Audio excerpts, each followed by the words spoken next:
There's keto and there's fasting, and obviously two very different worlds, yet they have a common denominator. What was discovered back in the 1920s was fasting was used to treat a lot of medical conditions, predominantly epilepsy, and they couldn't really figure out why. They're like, why are these patients having so much success with fasting? So they started digging into saying, okay, well, what is it about fasting that actually is causing this amazing thing in these people? And over a couple of years, by 1923, they found that ketones were the common denominators. They found when people were fasting, they were producing these things called ketones. And they were like, well, what are these ketone things?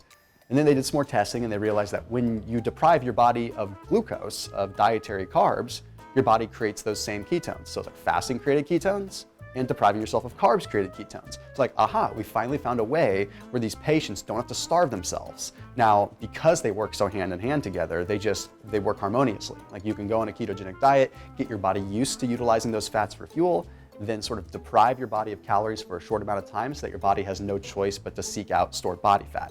So keto and fasting, it's like they're cut from the same cloth, but two very different approaches that can be intertwined.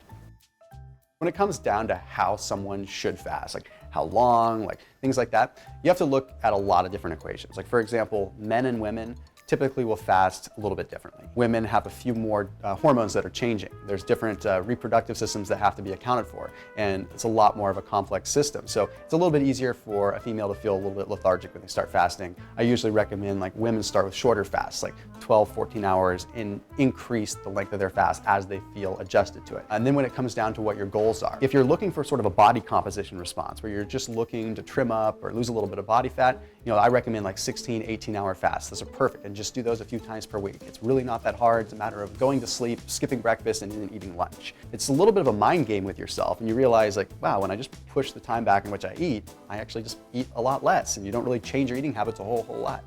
Then of course there's fasting for longevity reasons. When you start pushing your fasts beyond 16, 18, 20 hours, there's a load of metabolic benefits that occur, a load of genetic benefits that occur. I mean, you have high degrees of autophagy, you have high degrees of other things that are going on in your body at a genetic level, where your genes are actually switching a little bit to become a little bit more, for lack of a better term, stress-proof. Time-restricted eating and compressed eating window versus fasting, they're pretty darn similar.